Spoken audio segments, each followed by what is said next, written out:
الحمد لله حمدا كثيرا طيبا مباركا فيه.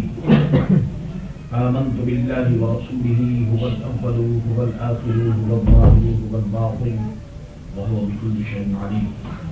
أعوذ بالله من الشيطان الرجيم. بسم الله الرحمن الرحيم. ومن كان يرجو لقاء ربه فليعمل عملا صالحا ولا يشرك بعبادة ربه أحدا. صدق الله مولانا العظيم وصدق رسوله النبي الكريم. قال الله تبارك وتعالى في شان حبيبه إن الله وملائكته يصلون على النبي يا أيها الذين آمنوا صلوا عليه وسلموا تسليما. اللهم صل على سيدنا ونبينا شفيعنا مولانا محمد وبارك وسلم عليه. الصلاة والسلام عليك سيدي يا رسول الله صلى الله عليه وسلم. الصلاة والسلام عليك سيدي يا نبي الله. الصلاة والسلام عليك سيدي يا حبيب الله صلى الله عليه وسلم. وعلى آلك وأصحابك يا رحمة للعالمين.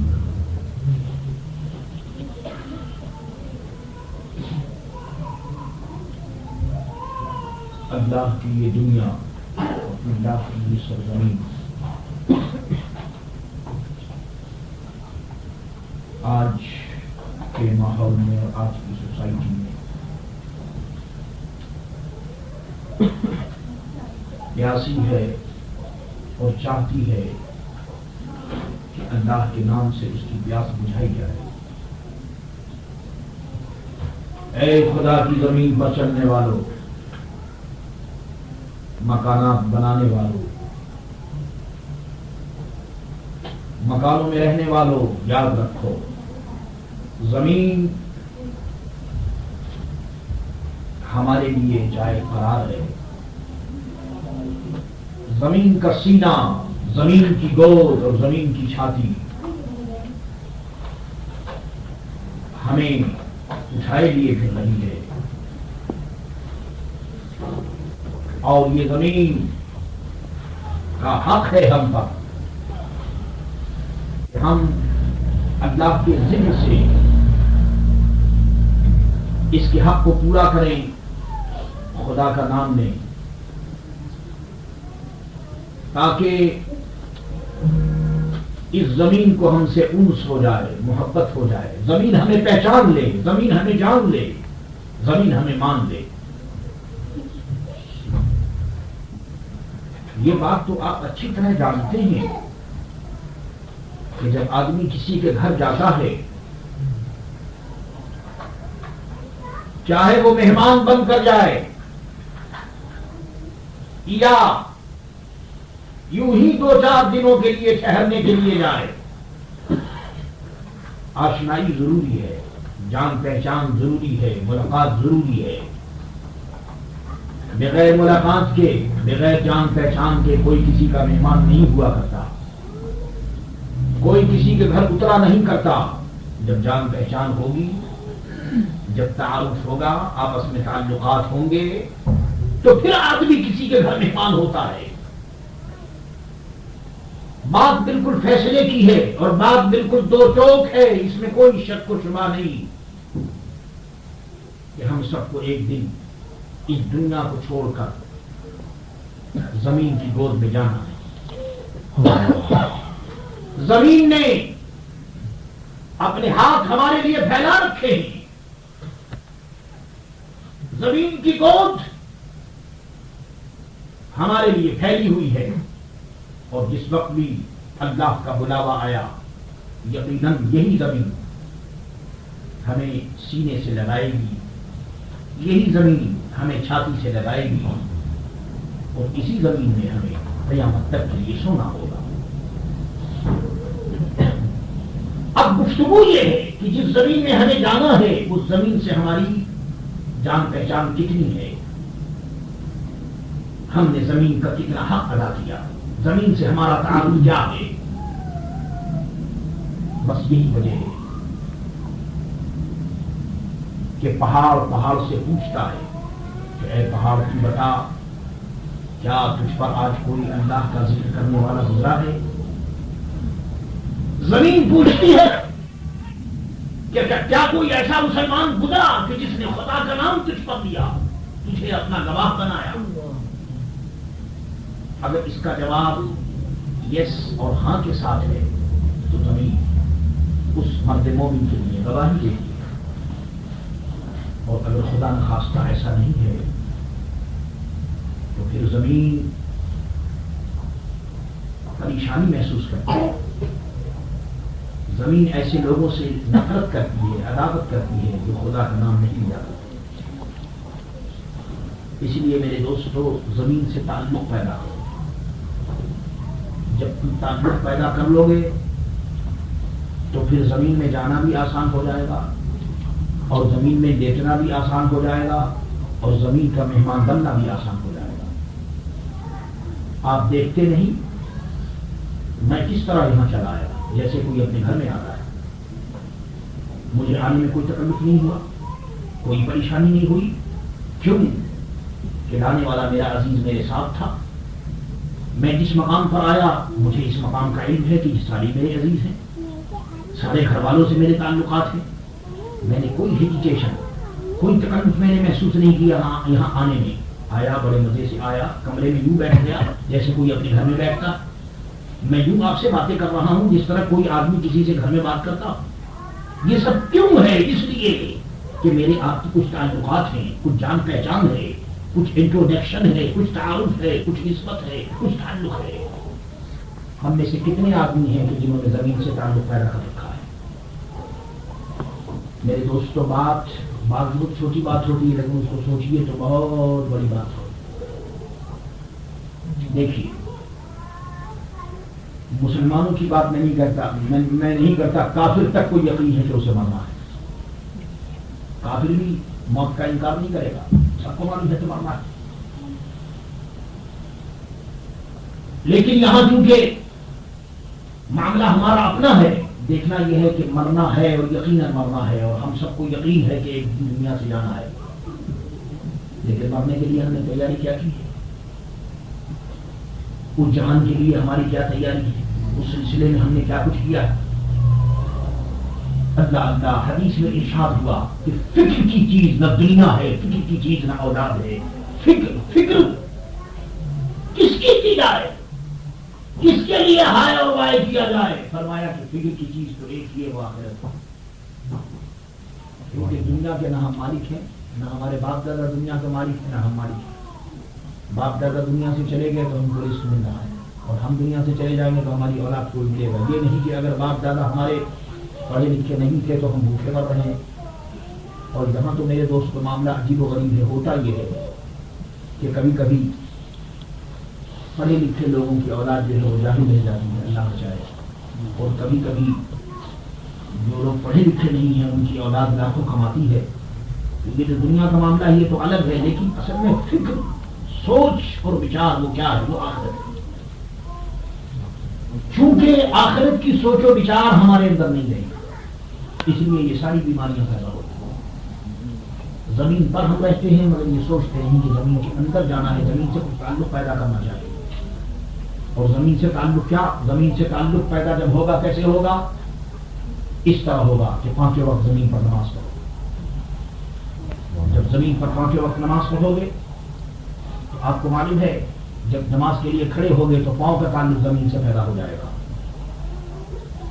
جب رکوع میں جاؤ گے اللہ اللہ تو زمین سے اور قرب نصیب ہوگا، اور جب سجدے میں جاؤ گے تو سارے کے سارے اعضاء زمین پر بچھے ہوئے ہوں گے، آنکھیں بھی زمین پر ہوں گی، سر بھی زمین پر ہوگا، ہاتھ بھی زمین پر ہوں گے، گھٹنے بھی زمین پر ہوں گے۔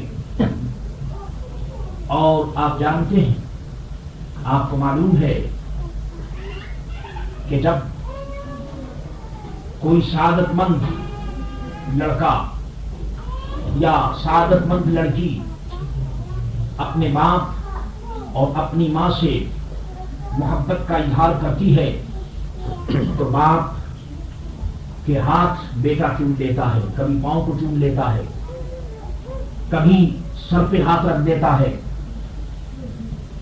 اظہار محبت اور عظمت کے بہت سے طریقے ہیں۔ ماں سر میں تیل لگاتی ہے، پاؤں دباتی ہے، یہ سب کچھ اظہار محبت کے طریقے ہیں کہ جو بیٹی اور بیٹا وقتاً فوقتاً کیا کرتا۔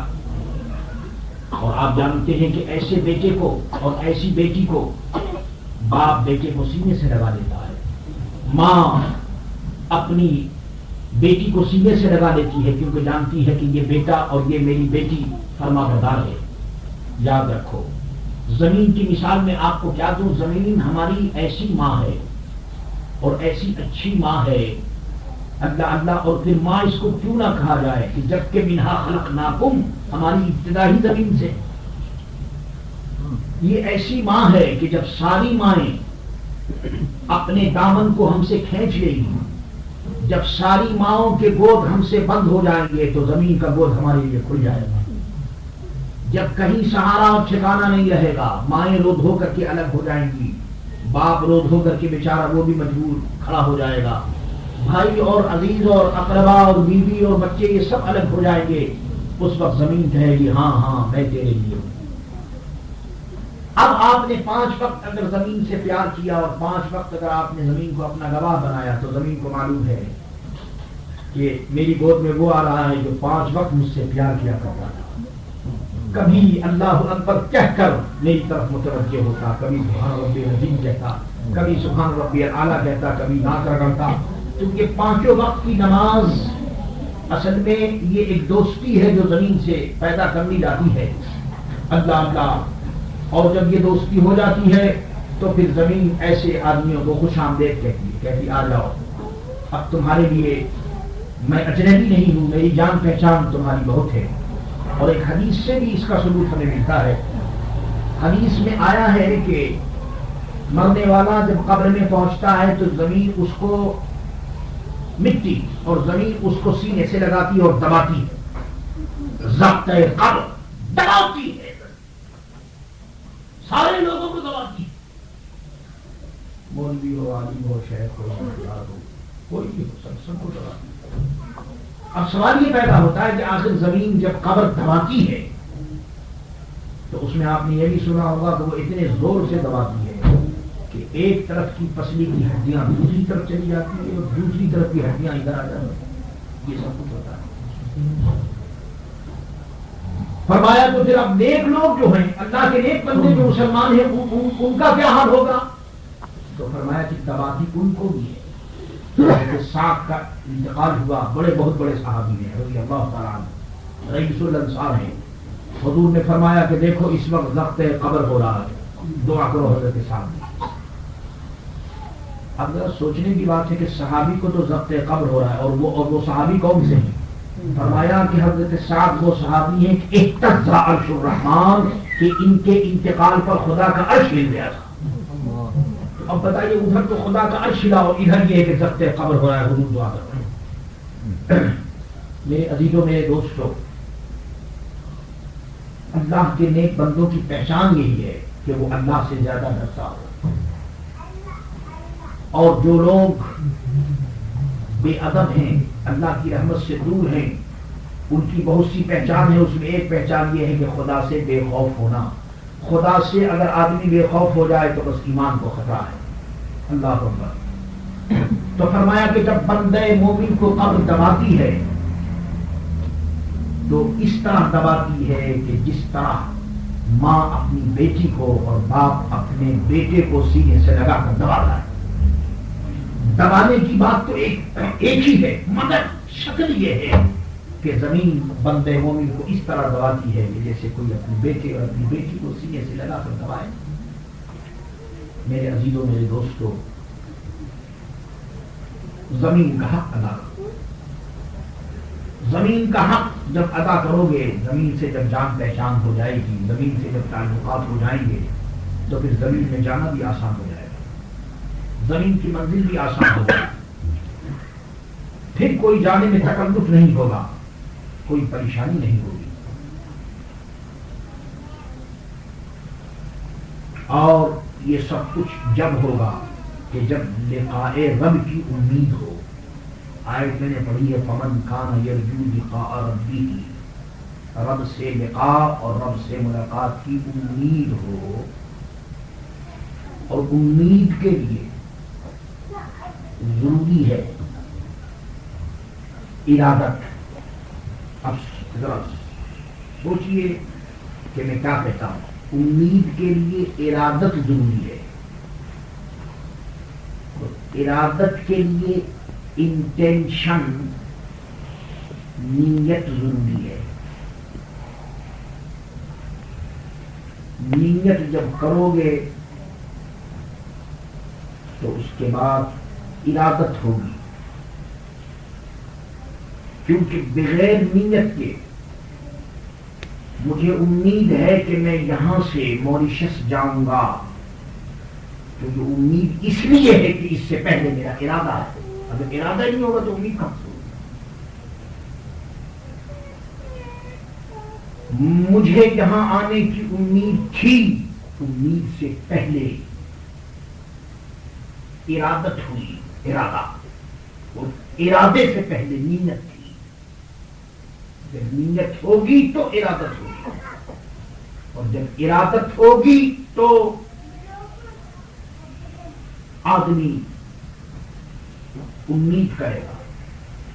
اب امید پر آن کر معاملہ ٹھہر گیا. گفتگو زیادہ پھیلاؤں گا نہیں، مختصر عرض کر رہا ہوں تاکہ جو کچھ میں عرض کرنا چاہتا ہوں وہ آپ کے ذہن میں آ جائے.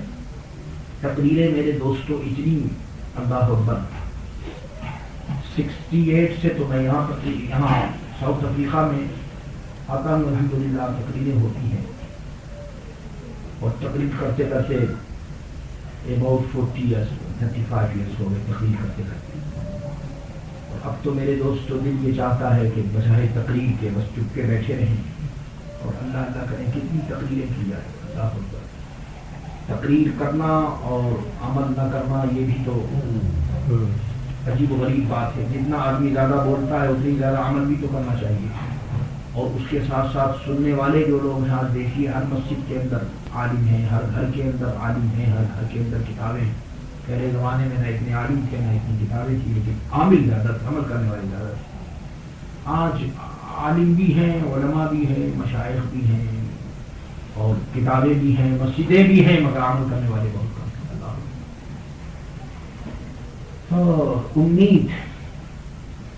امید کے لیے جیسا کہ میں نے عرض کیا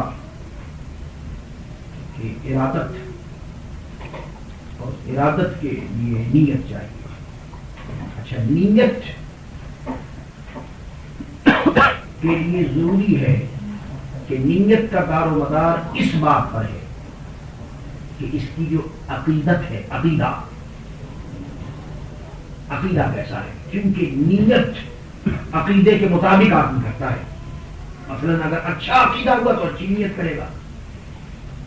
ایک آدمی کا عقیدہ ہے وہ مسجد میں جا رہا ہے، مسجد میں جانا ہے تو مسجد کی نیت کرے گا. ایک آدمی جا رہا ہے سنیما اور پکچر دیکھنے کے لیے، وہ وہاں نیت کرے گا. تو جو یہ ارادہ ہے، نیت ہے، یہ دار و مدار اس بات پر ہے کہ اس کا بھی اعتقاد ہے، عزم ہے. یہ اعتقاد کیا ہے؟ اب سارا معاملہ جو ہے یہ اعتقاد پر آن کر رک گیا ہے کہ اعتقاد کیا ہے.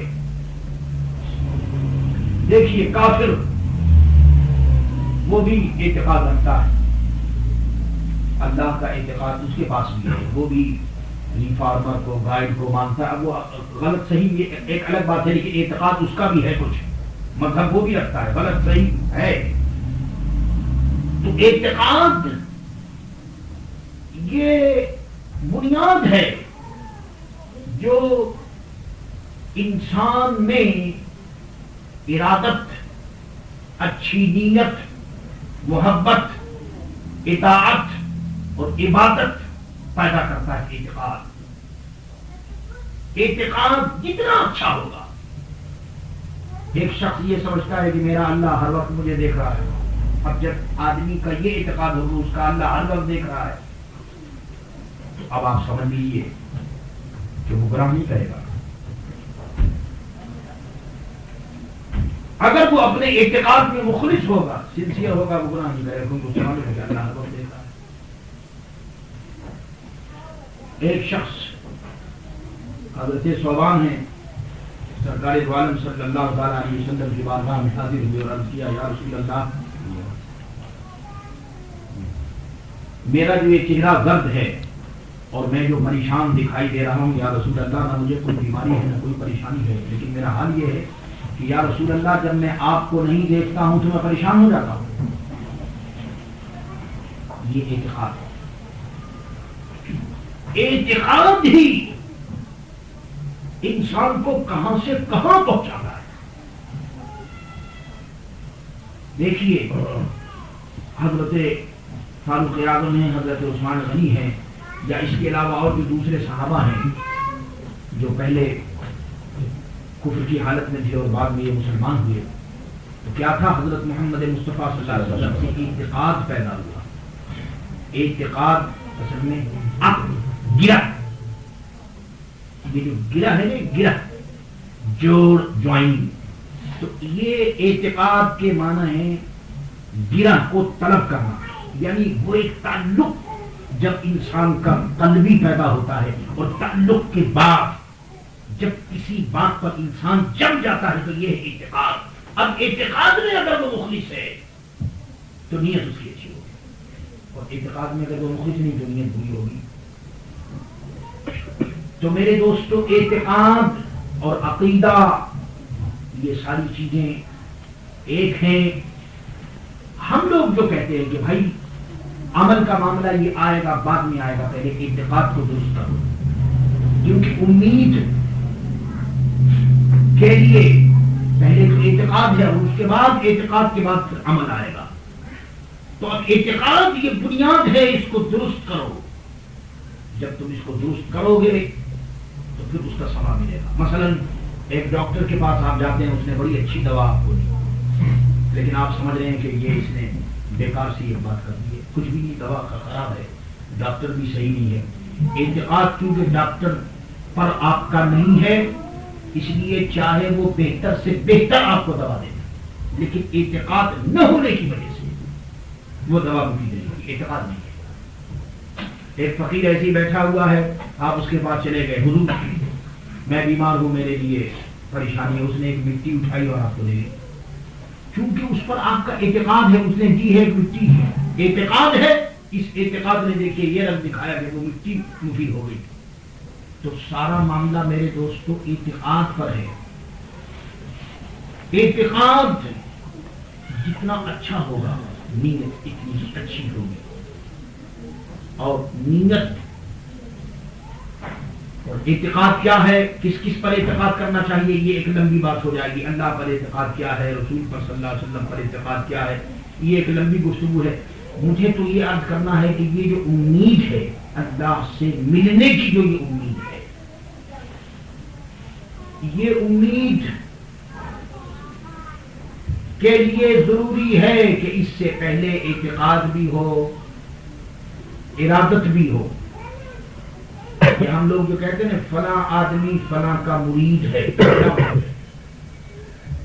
مقصد یہ ہے کہ ارادت ہے، اس کو فلاں سے تعلق اور عقیدت ہے، محبت ہے. تو ارادہ کرنے والا عقیدت کے ساتھ، اعتقاد کے ساتھ، ایثار کے ساتھ، جذبہ عمل کے ساتھ، کسی کی اطاعت کرنے کے لیے جب آدمی کسی کو اپنا پیشوا بناتا ہے تو وہ پیشوا بنانے والا مرید کہلاتا ہے. اس نے ارادہ کیا ہے اس کے ساتھ. اور وہ مرید کب ہوتا ہے؟ تو اسی لیے اس ارادت کو قرآن عظیم میں بیعت کہا گیا ہے. یبایعون اللہ، تو یبایعونک یبایعون اللہ، یا رسول اللہ جنہوں نے آپ سے بیعت کی انہوں نے اللہ سے بیعت کی. اب ظاہر ہے کہ اللہ سے تو بیعت کیا ہو سکتی ہے، اللہ کو وہ نہ دیکھ سکتے ہیں، نہ اللہ کے دست قدرت تک کسی کی رسائی ہے. تو یبایعون کا، تو ان الذین یبایعون، یا رسول اللہ جنہوں نے آپ سے بیعت کی.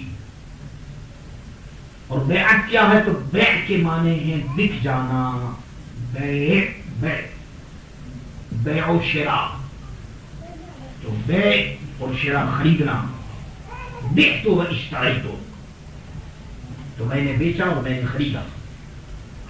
تو یہ جو اصطلاح ہے کہ بک جانا، اپنے آپ کو بیچ دو اور ظاہر ہے کہ جب آدمی کسی کے ہاتھ میں اپنے آپ کو بیچ دیتا ہے تو جو آدمی خرید لیتا ہے اختیار اس کو باقی رہتا ہے، جو بکنے والی چیز ہے اس کو کوئی اختیار نہیں۔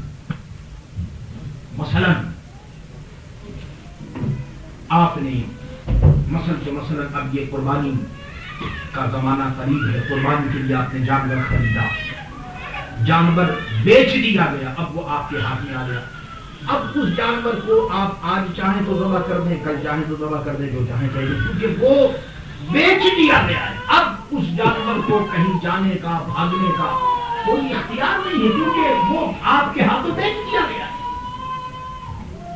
تو آپ نے دیکھا کہ ارادت جو ہے وہ بیعت سے ہوتی ہے، اور بیعت کا مفہوم یہ ہے کہ اپنے آپ کو کسی کے ہاتھ بیچ دو۔